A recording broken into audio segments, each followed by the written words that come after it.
Smart at Work vous est présenté par Manutan.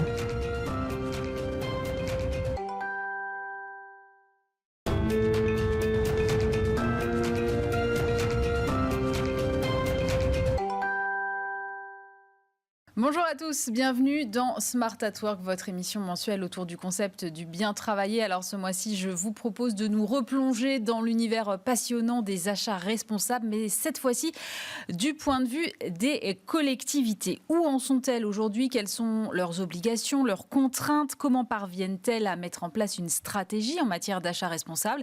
Est-ce que les fournisseurs peuvent éventuellement les y aider? Autant de questions auxquelles on va tenter de répondre dans un instant avec mes invités dans Smart at Work.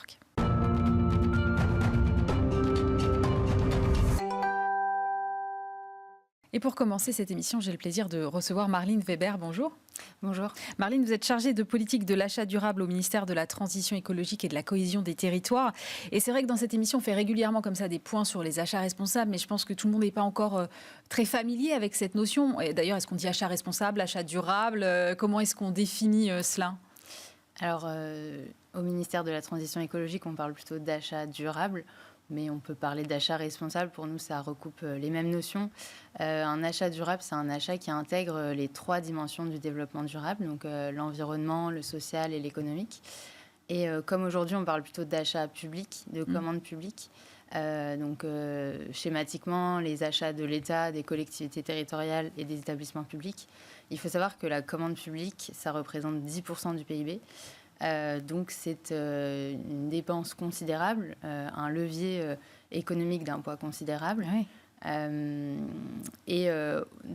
On pense que c'est une dépense qui est publique, nécessaire, qui est induite chaque année. Donc autant orienter cette dépense vers des produits plus durables, c'est-à-dire plus robustes, plus réparables, avec des matériaux moins nocifs pour l'environnement, qui respectent les droits humains, qui intègrent des matières recyclées. Il y a beaucoup de notions. Mais cette dépense, si elle est bien orientée, elle envoie un signal fort aux acteurs économiques pour qu'ils fassent évoluer leur offre vers des produits plus Oui, ça peut être une sorte de locomotive, en fait, si j'entends bien ce que vous dites. Pour le reste, pour nous, la commande publique, c'est vraiment un des premiers leviers à actionner pour la transition écologique. Est-ce que cette commande publique, elle est soumise à des contraintes, notamment depuis la loi AGEC? Tout à fait. Alors déjà, la commande publique, c'est un cadre réglementaire qui est assez contraint. Les acheteurs publics ne peuvent pas sélectionner le fournisseur qu'ils veulent sur la base de critères discrétionnaires.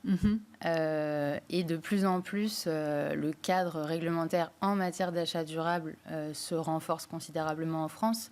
La France a une politique assez ambitieuse en matière d'achat durable. Donc, il y a effectivement la loi AGEC que vous mentionnez. Donc, c'est la loi dite anti-gaspillage et relative à une économie circulaire. Il y a aussi la loi Egalim. Bien sûr. Puis récemment, donc Egalim, c'est sur l'alimentation et la restauration collective. Et puis surtout, enfin, on a la loi climat et résilience qui impose à tous les marchés publics, à tous les acheteurs publics, d'intégrer obligatoirement des considérations environnementales et sociales dans les contrats publics. Ça veut dire que chaque collectivité, individuellement, doit définir une stratégie pour répondre à tous ces critères? Alors, à l'échelle de la collectivité, effectivement, pour les plus grosses d'entre elles, les collectivités doivent élaborer une stratégie d'achat responsable qu'on appelle avec un nom un peu barbare de SPASR, c'est le schéma de promotion des achats socialement et écologiquement responsables. D'accord. Et donc c'est cette stratégie, le fait d'élaborer une stratégie, ça permet déjà de faire un état des lieux, de se questionner sur les priorités politiques du territoire en cohérence avec les autres politiques publiques. De se mettre d'accord avec les autres directions sur les objectifs qu'on se fixe et puis d'avoir un appui politique qui est nécessaire, selon nous, pour mener une politique de transition, que l'acheteur ait cet appui politique pour mener ses actions. Et enfin, c'est aussi envisager l'achat comme, non seulement comme une fonction support. Historiquement, c'est une fonction support, mais vraiment une fonction stratégique, politique, au service de la politique du territoire. Comment est-ce qu'on définit aujourd'hui un achat responsable, durable? Il y a des critères, il y a évidemment un label, mais Est-ce qu'il faut s'appuyer aujourd'hui sur des choses comme les labels, par exemple ? Alors, pour nous, déjà, le ministère de la Transition écologique, déjà, un achat responsable, selon le ministère, c'est un achat qui répond effectivement aux besoins de l'acheteur.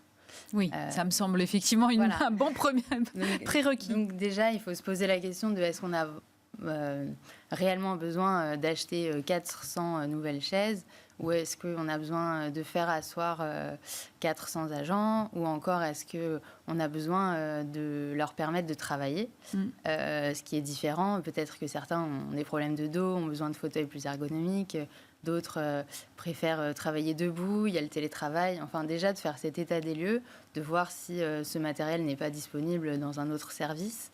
Donc, il y a déjà cette adaptation aux besoins. Ensuite, il faut que l'achat soit adapté au contexte local. Ça dépend vraiment de chaque situation.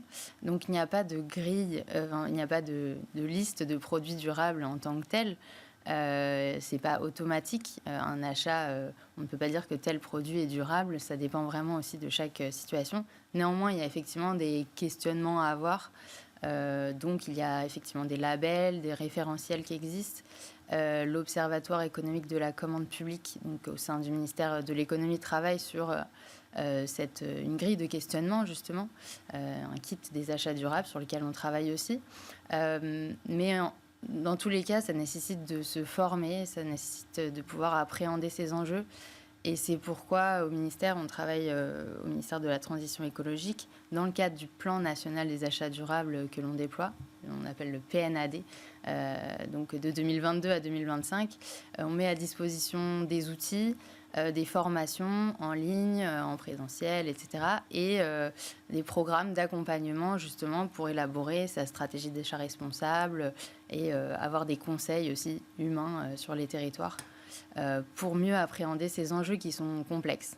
Merci beaucoup Marlene Weber, vous restez avec nous, on va poursuivre cette discussion avec nos deux autres invités dans quelques instants.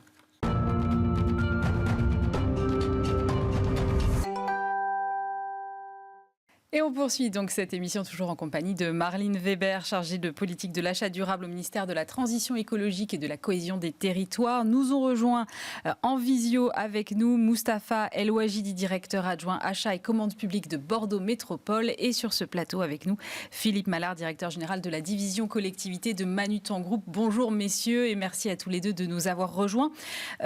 Moustapha El Ouajidi, je voulais savoir au sein d'une collectivité aussi importante que Bordeaux Métropole, qui est en charge des achats responsables ? Est-ce que c'est vous, votre service, une seule personne, ou est-ce qu'il y a des points d'entrée, des points de contact à plusieurs endroits ? Alors, pour les achats responsables, effectivement, en termes d'organisation, nous, on a déployé une politique achat responsable dès 2006. Donc, elle est vraiment ancienne. Et effectivement, pour avoir une vision globale, transversale de tous nos achats, il fallait un seul point d'entrée. Donc nous, on a choisi une organisation centralisée et ensuite on apporte un support et un accompagnement au service opérationnel pour intégrer la dimension environnementale, sociale dans la commande publique. Parce qu'effectivement, si elle est diluée au sein des directions, c'est compliqué de faire un accompagnement efficace. Donc nous, on a centralisé toutes les demandes, notamment les demandes d'achat, et on accompagne dès la définition du besoin les services opérationnels dans le dimensionnement de la clause environnementale, la clause sociale, en fonction, bien sûr, des marchés. Philippe Mallard, dans votre expérience côté distributeur, quand vous êtes en contact avec les collectivités, est-ce qu'elles sont toutes centralisées, organisées ? Vous n'avez qu'un seul point d'entrée ou est-ce qu'au contraire, vous avez de temps en temps plusieurs points de contact ? Alors, de par notre métier de distributeur, avec des gammes extrêmement larges, puisqu'on a plus de 300 000 références au sein de la division collectivité, avec des expertises sur le mobilier, sur des expertises sur l'équipement de sport et également sur la fourniture scolaire. On a deux types de contacts au sein de la collectivité. Le premier, c'est le responsable de service. Donc le responsable des services des affaires scolaires, des sports, des services techniques, sur lequel on a des échanges sur les sujets d'usage, de besoins de produits, d'expertise, de conseils techniques sur les produits avec les responsables de ces services-là.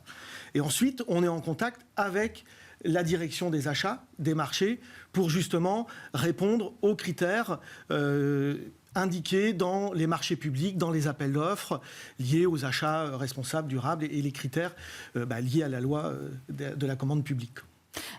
Quand j'entends ce que nous dit Mustapha à Bordeaux, ils ont une stratégie depuis longtemps. J'imagine que peut-être sur une métropole aussi importante que Bordeaux, c'est effectivement pris en amont, mais sur des collectivités qui sont peut-être plus petites, est-ce que vous avez différentes typologies, j'imagine, d'organisation de ce point de vue-là ? Eh bien, on a un service des marchés publics qui sont experts de la commande publique pour bien répondre aux différents critères, aux dossiers, etc. et à toutes les demandes qui sont faites par la collectivité.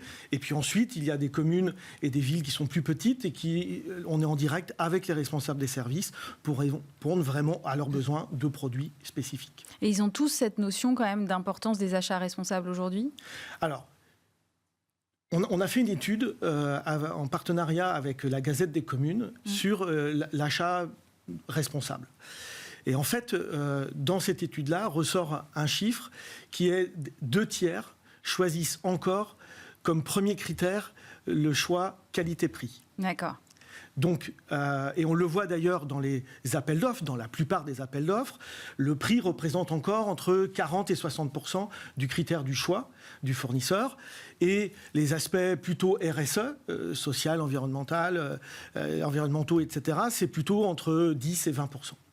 Marlene, c'est quelque chose que vous constatez aussi, l'importance du rapport qualité-prix sur la commande publique aujourd'hui ? Alors oui, bien sûr. Et pour moi, l'étude qui est très intéressante d'ailleurs montre des résultats très positifs. Selon moi, effectivement, le rapport qualité-prix sort en premier. Mais pour moi, des achats responsables, c'est des achats de bonne qualité avec un rapport qualité-prix intéressant. Donc pour moi, ce n'est pas du tout antinomique et c'est tout à fait complémentaire avec d'autres objectifs. Et on voit que je crois que le deuxième résultat, c'est bien la poursuite de la recherche de produits qui soient respectueux de l'environnement. Donc pour moi, ce sont des résultats très positifs. Et quand on recherche des produits de seconde main, par exemple, ou des produits qui sont plus robustes, c'est des produits avec un bon rapport qualité-prix. Donc c'est effectivement, pour nous, ce n'est pas un souci d'avoir cette recherche, bien sûr, d'avoir un juste prix avec de la qualité derrière. Mustapha, une réaction là-dessus peut-être ?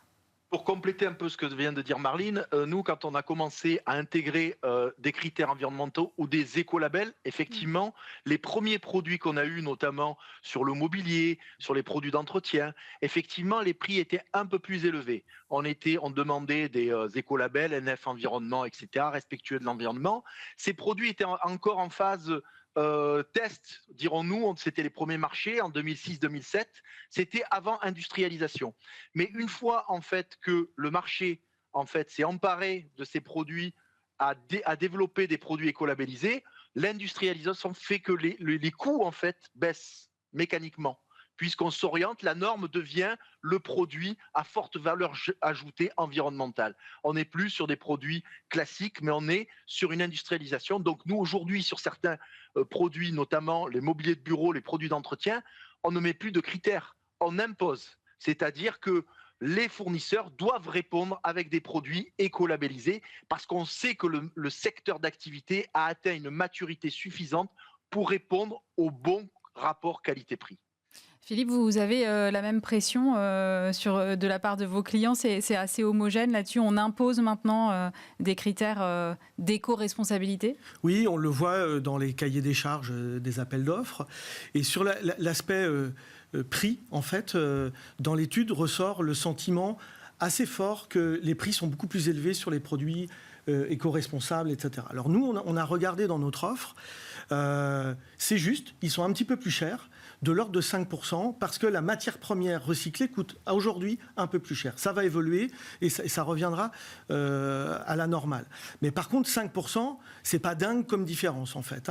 Mais par contre, dans les achats responsables, on peut regarder la notion du prix d'une manière différente.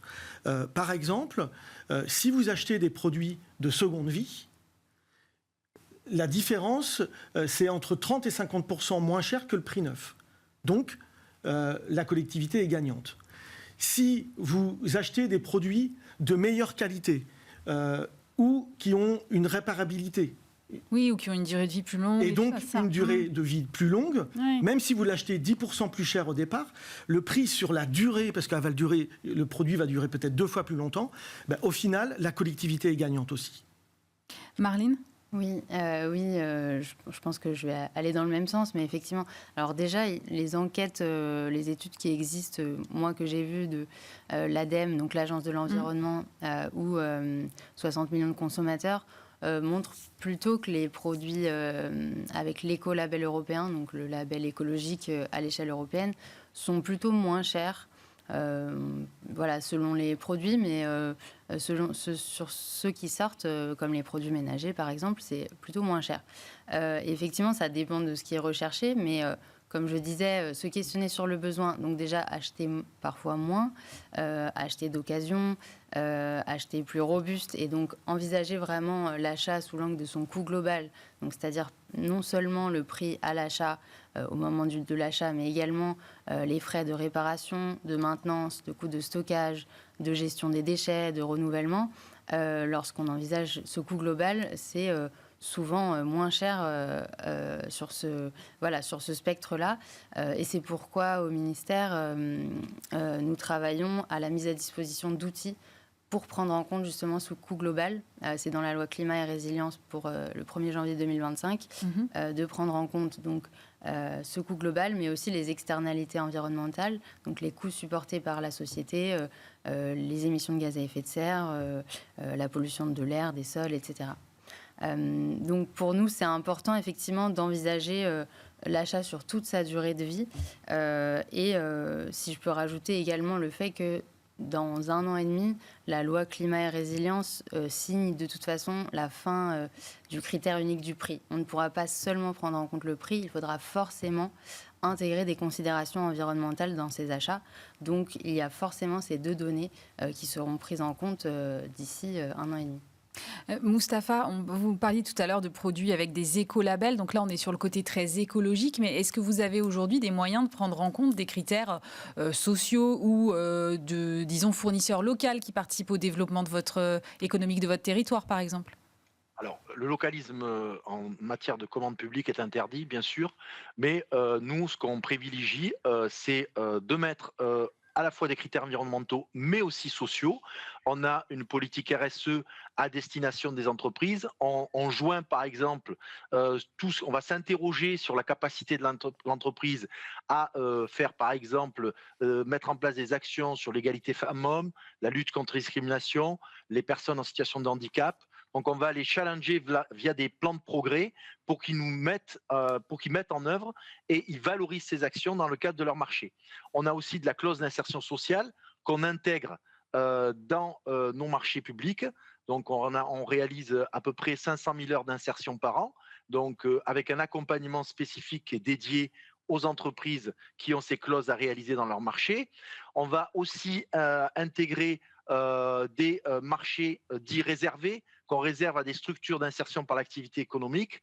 Le Code de la commande publique nous permet, par exemple, de réserver un marché à des structures qui vont employer des personnes en situation de handicap, par exemple, ou des personnes très éloignées de l'emploi. Donc, on a toute une palette, en fait, dans le Code de la commande publique pour, justement, améliorer notre responsabilité sociale dans notre commande publique. Voilà. Ça veut dire que de fait, potentiellement, vous pouvez être amené à exclure certains fournisseurs avec qui vous aviez l'habitude de travailler s'ils ne rentrent plus dans ces critères demain ?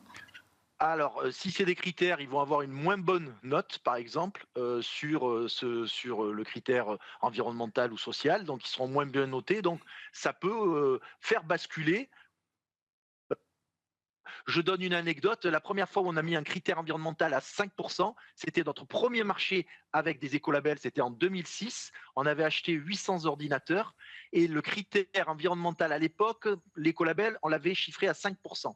Eh bien, à égalité de prix, c'est le critère environnemental à 5%, pondéré à 5%, qui avait fait basculer l'offre du bon côté vers le fournisseur qui a décroché le marché. Vous voyez, donc depuis on a évolué, hein, on a des critères à 15, 20, 25, 30% parfois. Donc voilà, donc c'est pour vous dire que l'importance des critères environnementaux et sociaux dans la commande publique aujourd'hui. J'imagine que côté fournisseur, côté distributeur, ça veut dire être en capacité de connaître suffisamment bien l'origine de ces produits pour agréger l'ensemble de la data pour ensuite pouvoir répondre à des appels d'offres. Tout à fait. Et comme l'expliquait Mustapha, et c'est ça qui est intéressant dans notre métier de fournisseur et d'essayer d'accompagner les collectivités dans leur mission sur ces achats durables responsables, c'est qu'il y a des cahiers des charges. Il y a des contraintes dans ces cahiers des charges. Et ça nous challenge, mais ça nous challenge dans le bon sens, c'est positif. Et pour ça, on essaie d'apporter des solutions, des aides. Par exemple, on met des pictogrammes de repères sur nos produits dans nos catalogues. On a des guides de conseil. On a des boutiques dédiées aux offres éco-responsables. On a 65 000 produits éco-responsables. Et sur notre site internet, vous avez la possibilité de filtrer les produits qui correspondent à la loi AGEC. Nous avons aussi, et c'est ça qui est le plus important, un conseil de proximité, un échange de proximité par nos conseillers commerciaux qui sont formés sur ces directives des achats durables responsables, en prenant en compte les différents cahiers des charges. Et donc cette relation de proximité nous permet d'accompagner le client dans ce besoin réel. Et c'est de l'argent public, donc il y a une responsabilité qui est double. Bien sûr la collectivité, mais aussi de notre part en tant que fournisseur. Et cet accompagnement-là, eh bien, on va pouvoir conseiller sur ce produit-là, c'est mieux d'acheter du neuf, et sur cet espace-là à équiper, peut-être qu'un produit de deuxième vie, c'est très bien et qui va coûter 30 à 50% moins cher. Et donc c'est ce partenariat de confiance qu'il faut mener et c'est ensemble qu'on doit travailler. C'est marrant parce que je vous entends tous parler de seconde main et c'est vrai qu'on a cette vision que la seconde main est encore très réservée pour le B2C, pour les particuliers. Marlene, aujourd'hui, même pour des collectivités, c'est possible de réaliser des achats en seconde main. Il y a de l'offre. Alors non seulement c'est possible, mais c'est une obligation légale. Depuis 2021, donc avec la loi AGEC, comme vous le disiez, c'est tout l'intérêt et toute la difficulté, je pense, d'une politique volontariste qui est de stimuler l'offre justement par la demande de produits durables, donc par une demande artificielle, par la commande publique, où on impose aux acheteurs publics d'acquérir des biens issus du réemploi ou intégrant des matières recyclées. Ces secteurs, les produits qui ont été sélectionnés dans le décret, ont été sélectionnés en fonction de l'offre disponible, mais aussi en fonction du potentiel d'offre disponible. Donc parfois, l'offre n'existe pas à l'échelle souhaitée à l'entrée en vigueur des dispositifs, mais c'est justement toute la difficulté d'une politique de transition. Et ce qu'on trouve intéressant, et pour nous c'est un pari qui est réussi, c'est que les fournisseurs, les acteurs économiques viennent nous voir justement et s'organisent entre eux, discutent entre eux, alors qu'ils n'avaient jamais échangé, la chaîne de valeur n'avait jamais échangé ensemble, pour justement se structurer et développer des filières de réemploi qui n'existent pas aujourd'hui. Comme vous le disiez, sur les ordinateurs, par exemple, les ordinateurs reconditionnés, ça existe beaucoup pour le B2C, donc pour le consommateur, mais c'est encore en structuration pour le B2B, c'est-à-dire pour les entreprises, les collectivités. Et notre ambition, c'est que cette offre soit également disponible ensuite, justement, pour les acteurs privés, pour les entreprises qui souhaiteraient s'équiper en ordinateurs reconditionnés avec un parc informatique qui soit avec les mêmes garanties de durée de vie, les mêmes qualités, le même niveau de réparation, etc. Mustapha, sur cette question de la seconde main, vous arrivez à sourcer des achats recyclés, reconditionnés ? Alors nous, on travaille sur notre territoire avec la Chambre régionale de l'économie sociale et solidaire parce qu'il y a beaucoup d'acteurs du champ de l'ESS qui sont impliqués dans ce domaine-là, mais aussi des entreprises, des TPE-PME qui... L'objectif, comme l'a dit Marlene, c'est l'organisation des filières. Aujourd'hui, certaines ne sont pas matures. Autant sur l'informatique, la téléphonie, vous trouvez aujourd'hui des acteurs. Le mobilier aussi, il y a des acteurs du seconde main qui se professionnalisent et qui commencent à se mettre en place. Nous essayons de lancer des lots qui soient dimensionnés suffisamment sur le territoire pour avoir des réponses. On va lancer prochainement un lot dans le domaine de l'informatique et la téléphonie et un lot dans le mobilier. Donc il faut aussi adapter techniquement les cahiers des charges. Parce que pour rédiger un cahier des charges dans du réemploi, c'est pas si facile que ça, parce que entre le moment où il y a un engagement contractuel sur un bordereau par rapport à des prix et à des produits existants, au moment où vous allez passer la commande, vous pouvez ne plus avoir le produit disponible. Donc nous, on va travailler sur un système qui s'appelle le SAD, un système d'achat, système d'acquisition dynamique, où on va référencer des fournisseurs au fur et à mesure pour pouvoir les consulter via des marchés subséquents au moment où survient le besoin. Donc on est obligé aussi d'adapter nos techniques d'achat au secteur du réemploi lorsqu'on lancera nos marchés dans le domaine de la seconde main et de l'occasion. C'est intéressant, j'ai l'impression que ça pousse à l'innovation des deux côtés, c'est-à-dire et du côté des collectivités qui s'adaptent, qui revoient peut-être leur manière de fonctionner, et du côté des fournisseurs pour l'offre en fait, Philippe. Très clair, j'ai même une bonne nouvelle à vous annoncer, puisque on vient de créer un service de collecte de mobilier, de matériel informatique, etc., au sein de Manutan, au sein de la division collectivité, auprès des collectivités, pour récupérer leur mobilier de bureau, leur mobilier scolaire, les équipements de sport, etc. On les collecte, on les met dans notre atelier pour les remettre sur le marché en seconde vie et proposer aux clients avec une différence de 30 à 50% sur le prix de vente. Donc on a regardé l'écosystème et donc il y a plein d'acteurs qui sont des petits acteurs un petit peu partout dans le territoire, et on a décidé chez Manutan d'investir sur ce service de collecte de mobilier, d'informatique, etc., pour remettre aussi en état les produits, et c'est l'économie circulaire, c'est ça qui est vertueux, et ça c'est fantastique. Marlene, j'ai l'impression que ça revient à ce que vous disiez finalement au début. La commande publique peut être une locomotive pour un changement qui soit évidemment ensuite à plus grande échelle. Oui, et c'est vrai que cet intérêt pour la commande publique, on le perçoit aujourd'hui dans toutes les politiques publiques, tant au niveau national qu'européen. Les politiques souhaitent s'appuyer sur le levier de la commande publique comme un levier qui existe de toute façon. Ce n'est pas des subventions en plus en période de restriction budgétaire aussi. Oui. Et donc, voilà, imposer des obligations, malheureusement, qui deviennent aussi nombreuses pour les acheteurs publics, voilà, pour pousser cette transition écologique. Merci beaucoup à tous les trois d'avoir été avec nous et d'avoir partagé vos expériences. Marlene Weber, chargée de politique de l'achat durable, ministère de la Transition écologique et de la cohésion des territoires. Moustapha El Ouajidi, directeur adjoint achat et commande publique à Bordeaux Métropole. Et puis Philippe Mallard, directeur général de la division collectivité Manutan Group. On se retrouve bien sûr le mois prochain pour un nouveau numéro de Smart at Work. Smart at Work vous a été présenté par Manutan.